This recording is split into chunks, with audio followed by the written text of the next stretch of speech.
oración de intercesión. ¿Cómo puedo practicar una oración de intercesión llena del Espíritu? Día 19.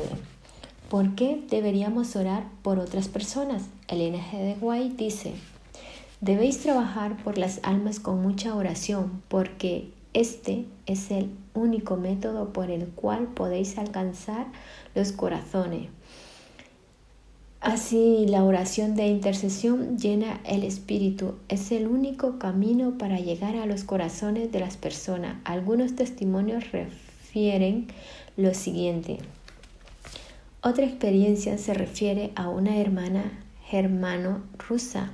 Ella participó en el tiempo devocional de 40 días y comenzó a orar por sus vecinos de habla rusa. Cuando le dijo a uno de sus vecinos que estaba orando por ella, la señora se sorprendió mucho y dijo que buscaba una iglesia que guardara el sábado, de acuerdo con lo que dice la Biblia.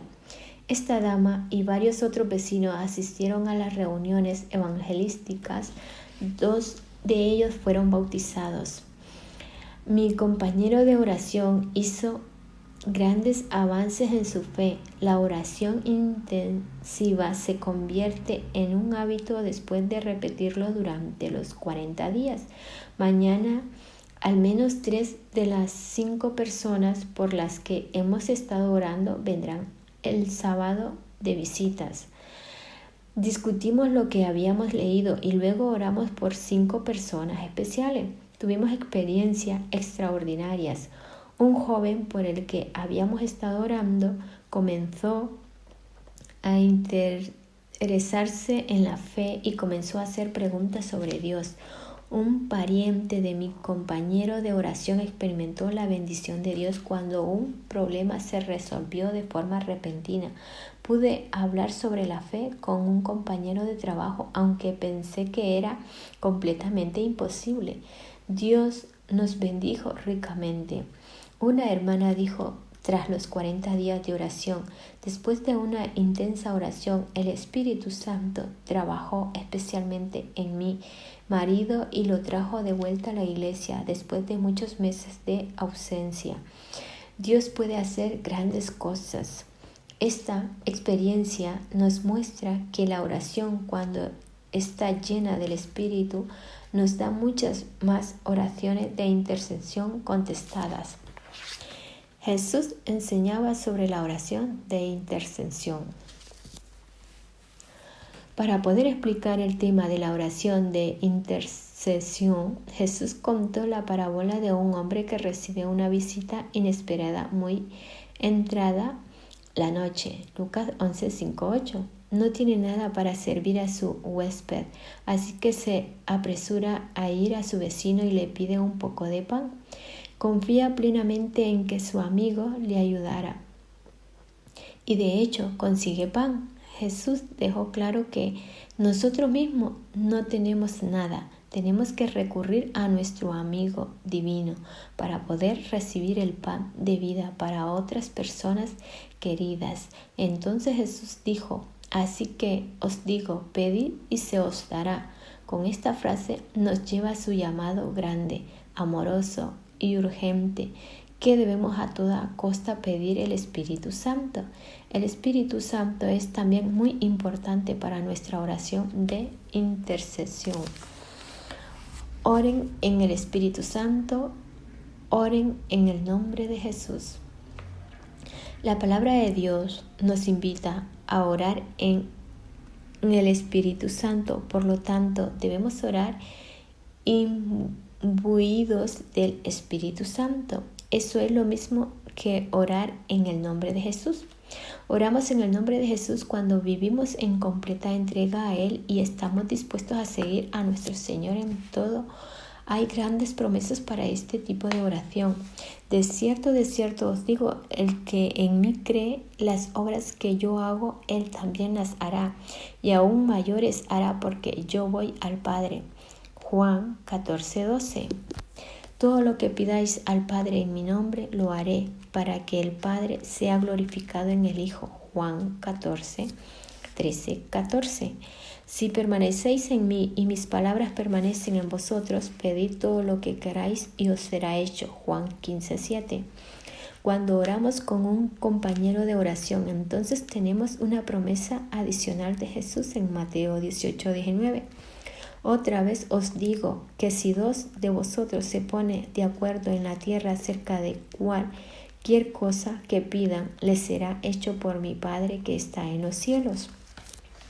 El Señor no quiere que ninguno perezca, sino que todos procedan al arrepentimiento. Segunda de Pedro 2:9. Si alguno va a su hermano o hermana cometer pecado que no sea de muerte, pedirá y Dios le dará vida. Esto es para los que cometen pecado que no sea de muerte. Hay pecado de muerte por el cual yo no digo que se pida. Primera de Juan 5:16.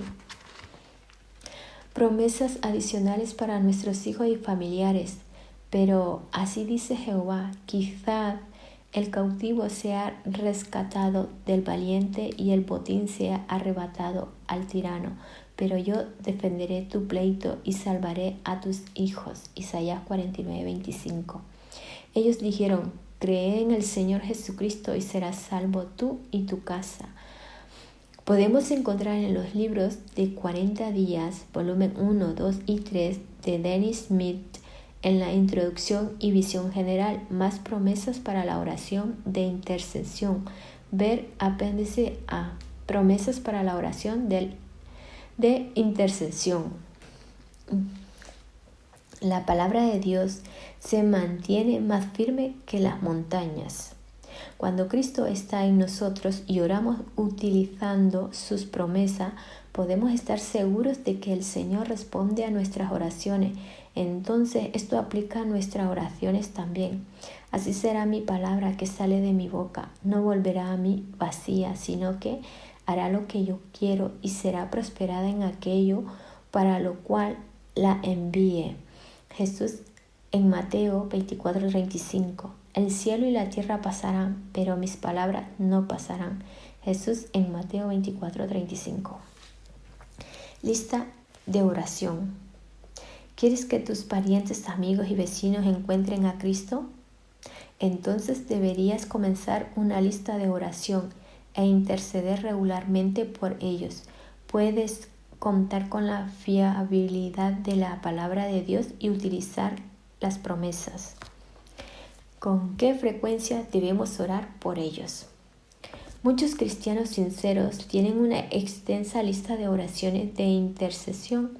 A veces tengo la sensación de que nuestras oraciones pueden volverse superficiales. Cuando intentamos orar por todos ellos todos los días, me pregunto, ¿no sería mejor orar por un pequeño número de personas cada día, incluso varias veces durante el día? Y luego orar por los demás una o varias veces a la semana para que podamos llevar sus preocupaciones y necesidades ante Dios. ¿Para cuántas personas debería tener oraciones especiales? Dennis Smith y Joseph Kidder sugiere que debemos orar por 5 personas no alcanzadas. Deberíamos establecer contacto con ellos y cultivar nuestra amistad. Joseph Kidder dice, siempre he animado a los miembros de la iglesia a orar regularmente por 5 personas para satisfacer sus necesidades de una manera útil y amistosa y para amarlos. Como resultado de este tipo de oración, he visto que muchas personas aceptan a Jesús como su Señor. ¿Por qué no oras por 5 personas como yo lo hago para luego presenciar lo que Dios hará por ellos? ¿Cuándo debo informar a alguien de que estoy orando por ellos? ¿Cuándo debemos decirle a la persona en cuestión que estamos orando por ellos? Hay varias opiniones sobre el tema. Algunos recomiendan decírselos desde el principio, otros sugieren que se les informe después de haber orado por ellos durante 3 o 4 semanas. Podríamos decirle que nuestra iglesia, grupo de oración, grupo de cuidados, ha planeado 6 semanas para un tiempo especial de oración. En relación con esto, se nos ha pedido que oremos por 5 personas. Me gustaría orar por ustedes. ¿Tienen alguna petición especial por su salud, familia o trabajo por la que pueda orar? La oración intercesora y la libertad. Otro problema que debemos considerar es que Dios no obliga ni manipula a una persona cuando oramos por ella. El Señor ha dado a cada persona la libertad y la respeta completamente. Sin embargo, mi esposa y yo hemos experimentado en situaciones diferentes cómo el Señor nos redirigió con nuevas ideas. Tuvimos nuevos pensamientos. De repente estábamos dispuestos a hacer lo que habíamos querido hacer antes. Podemos leer en Hechos 16:14 sobre Lidia, la empresaria de Filipos, y cómo el Señor abrió su corazón para escuchar las cosas que decía Pablo. Es nuestra responsabilidad orar para que otras personas encuentren a Cristo y para que se dirijan a Él. Solo Dios puede producir fe en sus corazones a través del Espíritu Santo y transformar su pensamiento y su vida. Pero una cosa que debemos recordar es que normalmente solo una persona llena del Espíritu que ora puede esperar que sus oraciones por la salvación de sus parientes u otras personas sean respondidas. Amén.